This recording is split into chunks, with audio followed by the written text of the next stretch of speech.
Fala, gurizada, bom dia, boa tarde, boa noite, boa madrugada. Tem a galera aí que acompanha a gente da madrugada. E aí, pessoal, tudo bem? Hoje eu tô aqui para mostrar para vocês como é que é importante a gente ter um sistema métrico unificado, cara. Isso aqui pertence à cadeira de metrologia e eu queria exemplificar, começar mostrando para vocês de uma forma muito prática, né? Porque eu acho que muitos livros eles não demonstram a parte mais essa parte mais prática mesmo, né? Então imaginem vocês, brasileiros aqui, quem tá me entendendo, né? Brasileiro, brabo, encontra um gringo, cara, encontra um muricano. Aí esse muricano, ele vem pedir informação pra vocês, esse americano aí, cara. Aí esse cara aqui, ele é americano. Aí eu tenho uma pergunta pra vocês. Como é que a gente consegue se comunicar com uma pessoa que ela não fala o nosso idioma nativo e nem a gente fala o idioma nativo dela? No caso, eu tô dando exemplo do inglês, muita gente aqui tem conhecimento básico, mas muita gente aqui no Brasil também não tem. E aí, como é que fica? Bom, a gente pode usar uma mímica, né? A gente pode... digamos que esse cara quer comprar pastel, cara. Esse americano quer comprar pastel. Chegou aqui, eu ouvi falar que aqui no Brasil tem pastel. Aí, tipo, a gente vai apontar pra pastelaria mais próxima, né? E a gente falou, pô, cara, vai lá. Perto tem um podrão, faz um pastel delicioso, cara. Aproveita. Então, essa é uma situação que pode acontecer no dia a dia. Nada impede de acontecer, correto? Mas e quando a gente vai para uma coisa um pouquinho mais séria? E quando a gente fala na parte da ciência? É muito importante que a gente se entenda e tenha uma linguagem universal nessa parte, até porque isso já acontece. Por exemplo, eu estou falando em português e vocês estão me entendendo em português. Vocês entendam o que eu falo, eu entendo o que vocês falam e perguntam. Na ciência a gente precisa ter a mesma coisa.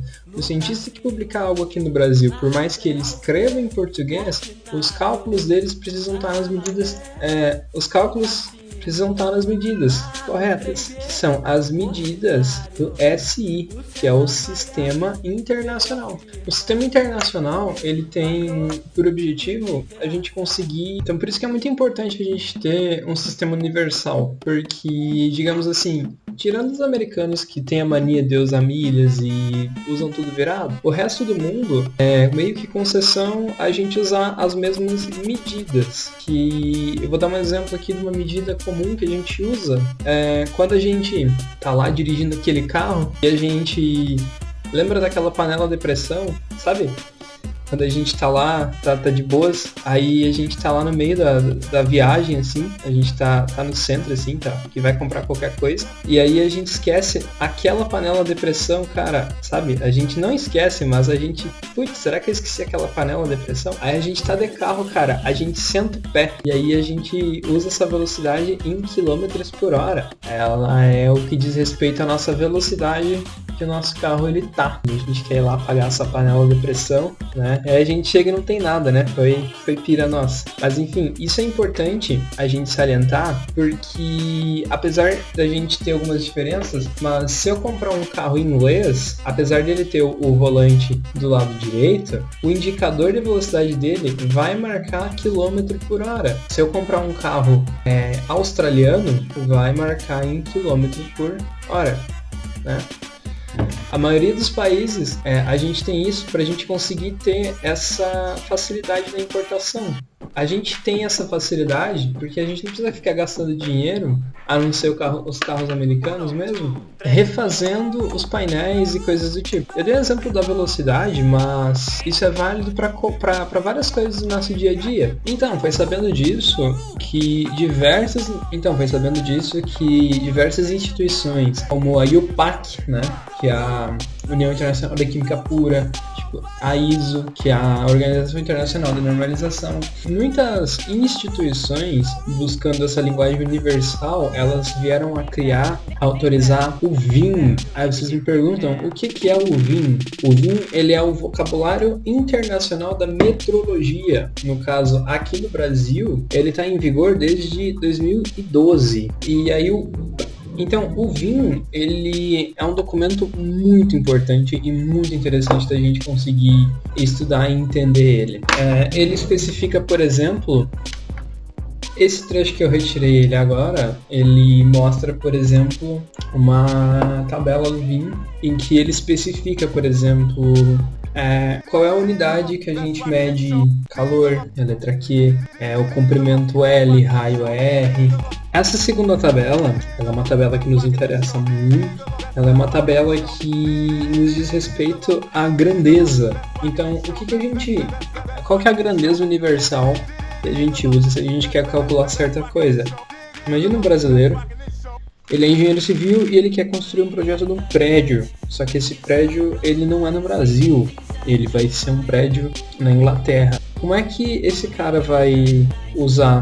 Então, como a gente tem como a gente usa os mesmos sistemas de medida, o projeto que ele desenhar aqui, o engenheiro que está lá na Inglaterra, ele vai entender também. Pulei para essa página aqui, porque aqui, cara, a gente precisa mais ou menos entender como é que vai funcionar. Pulei para essa parte aqui.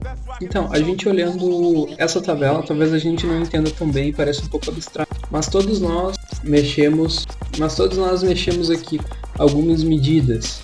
Por exemplo, giga. Quem nunca aqui foi baixar um filme e ele tinha 4 gigabytes, né? A gente foi naquele Pirate Bay ali da vida, a gente quer ver um filme que ainda não tem, ou que a gente não quer pagar Netflix, ou a gente quer comprar um telefone para bater aquele Free e o nosso telefone tem 1 GB de RAM. 1 GB de RAM não toca aquele Free, né, cara? Ou, mais antigamente, quando a gente ia passar aquela música por Bluetooth para o nosso amigo, quem nunca teve aqueles telefones por Bluetooth, a gente ia mandar, ou até mesmo áudio no WhatsApp, né? Ainda tem gente que manda música pelo WhatsApp. A gente vai mandar uma música atual, né? Antigamente ela pesava uns 5 megas, hoje ela pesa uns 15 megas. Isso aqui, por exemplo, quando a gente vai fazer um churrasco e a gente pede, moço, me vê 2 quilos de maminha. Então, eu usei 2 unidades de grandeza aqui, uma que diz respeito a bytes e outra que diz respeito a massa, para mostrar que os prefixos eles invariam e independem de qual grandeza a gente pode pôr. Então, tão importante quanto a gente ter medidas universais, a gente precisa também ter equipamentos que são universais. Eu posso dar um exemplo disso, imagina que eu quero ter um carro, né? Imagina que eu tenho um senhor Skyline R32. As peças do R32, elas servem no Skyline no R34, correto? Sim, elas servem. Só que se eu pegar as peças de um R34 e eu quiser pôr no Mini Cooper, não vai dar certo. Por quê? Porque a Nissan é uma fabricante japonesa e a Mini é uma fabricante inglesa, mas hoje em dia pertence a um grupo alemão. Mas o que eu quero dizer para vocês é que, apesar de a gente ter 2 carros, nós não temos peças que são compatíveis entre si, correto? Claro que do Skyline R32 para 34 a gente vai ter diferença de lataria, mas eu digo peça mecânica, peça interna, a gente vai ter uma compatibilidade. Só que quando a gente está comentando de medidas e quando a gente está comentando de algo que é tão trivial, a gente precisa ter equipamentos que são compatíveis entre si. Então, um multímetro que ele seja o multímetro aqui no Brasil, ele tem que medir a mesma coisa nos Estados Unidos, que mede a mesma coisa no Reino Unido. A trena é a mesma coisa. A trena que mede 10 metros aqui, ela vai medir 10 metros na China. Também, no vocabulário internacional da meteorologia, a gente vai ter uma coisa denominada sensibilidade. Ela diz respeito, a gente vai ter algo chamado sensibilidade. O que seria a sensibilidade? A sensibilidade é o erro que a gente vai ter. Aos nossos amigos marombas aqui, provavelmente vocês conhecem uma delas. Isso aqui é uma balança de precisão. Isso aqui é pra galera que curte tomar um whey, curte tomar uma creatina da vida. A gente usa uma dessas pra gente não tomar coisa pra mais ou pra menos, né? Senão o nosso rim vai pro saco depois. Enfim, por mais que essa seja uma balança de precisão, que ela mede muitas casas decimais, a gente tem que entender que ela também possui erro, assim como todo equipamento de medição, seja a balança, seja a trena. Por mais preciso que seja, ele ainda vai apresentar erros com valor real, né? Que é o valor verdadeiro. Então a gente tem uma tabela máxima de erros desses equipamentos. sejam eles de medida de massa, sejam eles de medida de comprimento, multímetros. Então, por último, mas não menos importante, o VIN ele define também os padrões de medida. Antigamente, os reis eles tinham uma mania de definir a medida, padrões de medidas a partir de partes do corpo, do próprio corpo. Então, toda vez que o rei morria, as medidas mudavam. Isso não é algo tão inteligente, porque imagina, a gente tem pessoas de tamanhos diferentes. Imagina se o nosso rei, ele fosse mais ou menos assim, ou como se fosse o Toquinho, por exemplo, né? O Toquinho é anão. O tamanho do braço dele vai ser diferente do tamanho do braço do que se a gente tivesse um rei com dois. Até 2019, a gente tinha esse método como quilograma padrão. Em 2019 mesmo, foi anunciado que isso aqui não seria mais um quilograma padrão, ele seria um outro tipo, mas ele foi desconsiderado porque ao longo do tempo o material ele vai se deteriorando, a gente perde muito pouco peso, mas antigamente a gente costumava associar o metro, o quilo com objetos físicos, mas hoje a gente percebeu que isso não é algo tão bom, que materiais se comprimem, se expandem. Então, como exemplo, eu quero dar o metro. O metro atual, ele é esse número aqui, ó. Nesse período de tempo, que é um período muito pequeno, a luz percorre 1 metro. Acho que é vantagem a gente usar esse tipo de medida indireta, porque quando a gente tinha uma barra, de metro. A mais...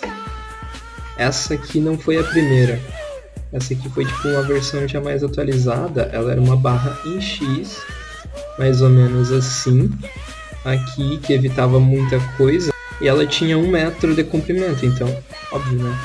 Então ela era assim, vista de frente, e de lado ela tinha 1 metro. Ela tinha mais de 1 metro, mas o metro padrão estava dentro dela e era indicado. Ela tinha 1 metro. Por que a gente não usa mais? Por que a gente não usa mais esse tipo de coisa? Porque ao longo dos anos, os materiais se comprimem. Porque ao longo do tempo os materiais se comprimem, se expandem, são roubados, inclusive, se perdem. Então é muito melhor a gente poder usar uma definição indireta, mais teórica. Enfim, o meu trabalho... Enfim, a minha parte era mais ou menos essa. Eu queria agradecer a todos. Essa foi minha parte explicando por que é importante a gente ter um sistema de medida e explicando também o vocabulário internacional, que está em vigor a partir desde 2012 aqui no Brasil. Espero que todos fiquem bem. E é isso. Estou à disposição para responder perguntas. E é isso.